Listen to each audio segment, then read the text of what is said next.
Hey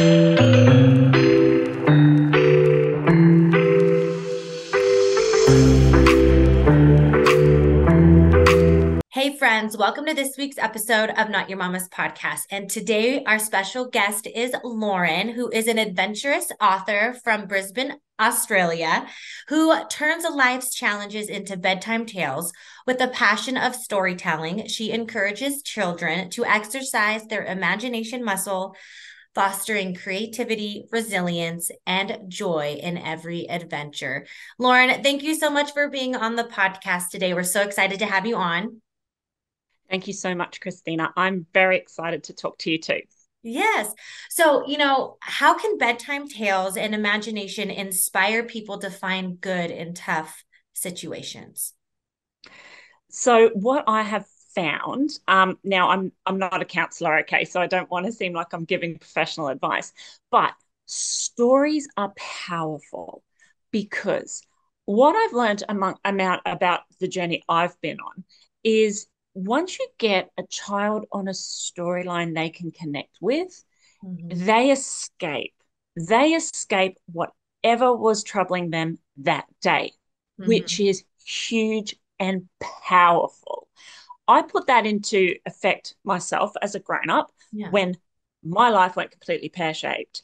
And what I also learned was looking back at that period of time, which was incredibly heartbreaking for me, Mhm. creating this story with my children is another layer of memories I can recall at a time that was so incredibly tough. Yeah. So as storytelling can be powerful for children, Mhm. if you let it, and I know storytelling's not for everyone, but everyone would have their own passions. Yeah. Having that other layer of memories when your life is hitting a tough time Mhm. is such a nice layer to have.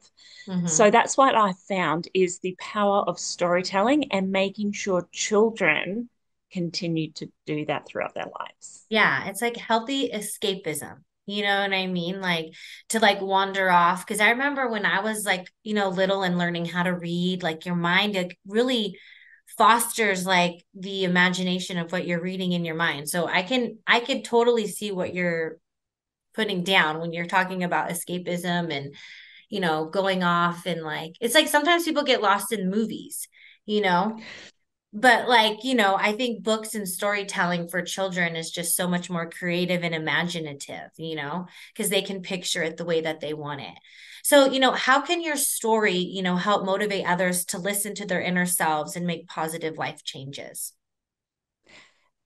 Wow, I love this question because I don't know where to start.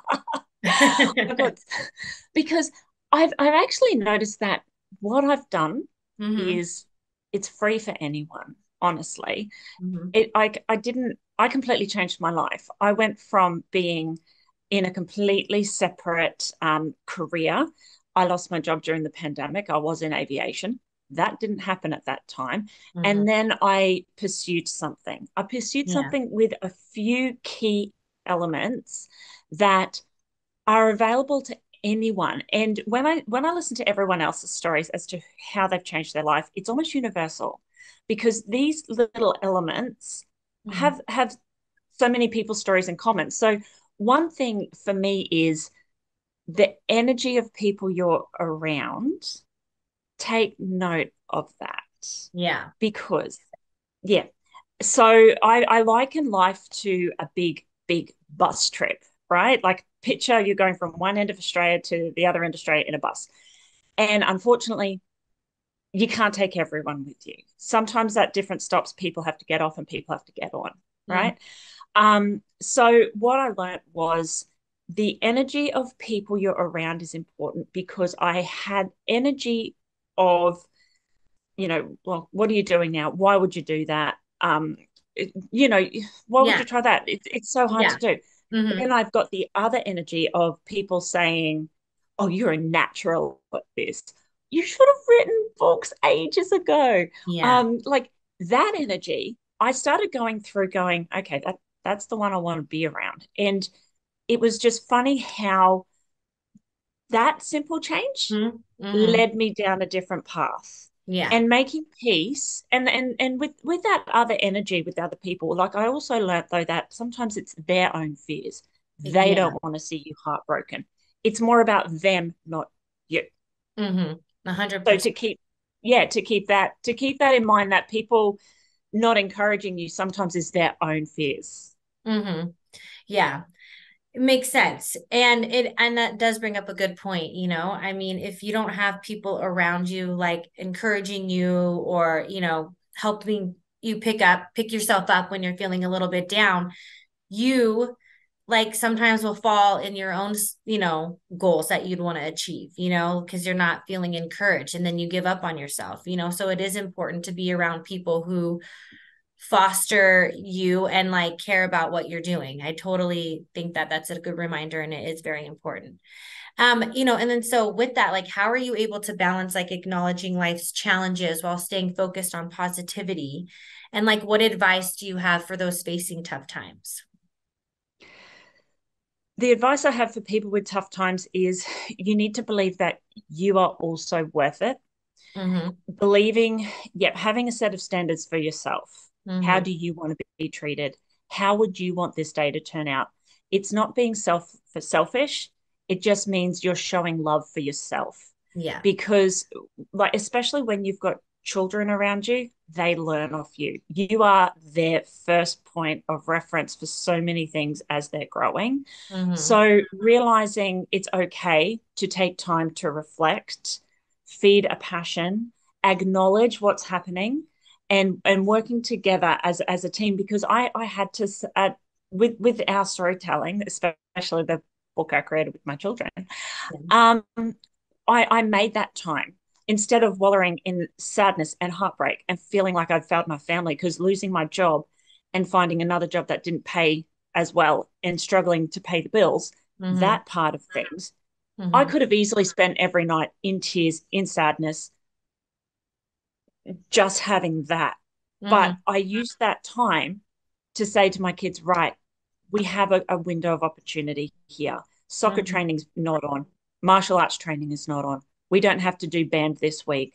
I don't have a job to go to. Yeah. um, we use that time to sit at the table and piece together a family bedtime story and turn it into a book. And now we look back, having that different layer of memories. My children love it because now the book is selling everywhere. Kids love it.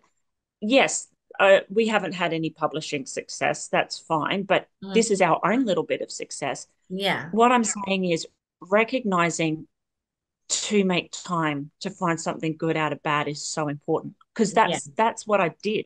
Yeah. No, that's so beautiful. And I love it that you guys did something together with it, as like a family unit. So it's something that you guys could always have as one. And so can you explain to the audience a little bit more about the book and how they can get their hands on the book before we dive into my four questions today? Yeah, for sure, for sure. So the Lolly Shop book series was a bedtime tale I told to my children when my husband used to go to work. So prior to the pandemic, my kids were 6 and 8 when the Mhm. pandemic happened. Prior to that, I started this story when they were about 2 and 4, and I was a 3 a.m. shift start time at an airport. So I would go to bed at 6:30 at night with the boys while my Mhm. husband was at work. And we would tell this story of a magical lolly shop. And as they grew, so did the story. And you can tell that as you read the series. Uh-huh. But it's about a magical lolly shop where different lollies have different, I should say different candies have different powers. And then it just the story just grows. So if you are interested in finding out more, we're available on Facebook at the Lolly Shop, Instagram lbe.hackney, and it's Lauren Baxter Ethan. That's like our initials as a family. Hackney. So you can contact us there. Check out our reviews. We've had reviews from all over the world. Awesome. All right, Lauren. So my first question to you is who and what inspires you? Oh, I must actually say my hubby. Oh my gosh, he is amazing. So I've been with him since I was a teenager. He's just someone who is growing, but the best part is that he's always wanted the best for me. So he pulls me up and keeps me accountable. No, He will that's always say to me, every time I've tried a new dream or tried anything new, he'll say, and how's that going? As if keep me on track, keep me trying, keep me at it. Because he does the same. He is yeah. extremely goal orientated, and it's nice to be with someone who is. Yeah, because honestly, you're not going to achieve your goals if you're with someone who is not like encouraging and is excited for you. You're going to like fall and crumble and not reach them, unless or power through, you know what I mean? Like it's going to, you're going to see if you want to stay in that environment or not. Like we were Leave talking. him at the bus stop. Leave him at the Yeah, bus but stop. that's why it is really important. Okay, so my second question to you is what is something you wished you knew when you were younger? Everything I know now. Oh, because Right. because that's it. Like, like this, and this is it. I have to come to terms with the person I was 25 years ago, 20 years ago, 15 years ago. She is changing and she has changed. And to make peace, because some of the things I did when I was younger was doing like stupid or like, Mhm. I made Mhm. some silly decisions. And I had to I'm just coming to peace with all that, realizing I was the best person I was at the time because we grow. Yeah. But I do I wish I knew more about the inner me and just Mhm. knowing that she's worth taking a chance on. Yeah, exactly, right? Life is a pie and we only know so much, and have so much of the slice of the pie, in our lifetime. So we have to remember like give ourselves grace. We only know what we know at the time and we make the best decisions we can when with all the information we have, you know what I mean? We only have so much. So my third question is, what's the essential part of your daily routine? Essential part of my daily routine is just being grateful. I am so grateful for where I am now. Um, I have a full-time job again. It's a day job and it's boring. But that's okay. I'm grateful. I'm grateful that this author journey has turned out in such a way. I'm grateful to be here and have everything I've got. I wake up every day and I do like a little stock take of everything that I'm so grateful for because Yeah. it's nice. Yeah. Yeah, no, it's good to appreciate like what you have, and like stop looking at what you don't have and like be grateful for what you have. And then you're just going to see all the abundance around you and you're going to find more things to be grateful for. So that's amazing. And my last question is the best advice you've ever received.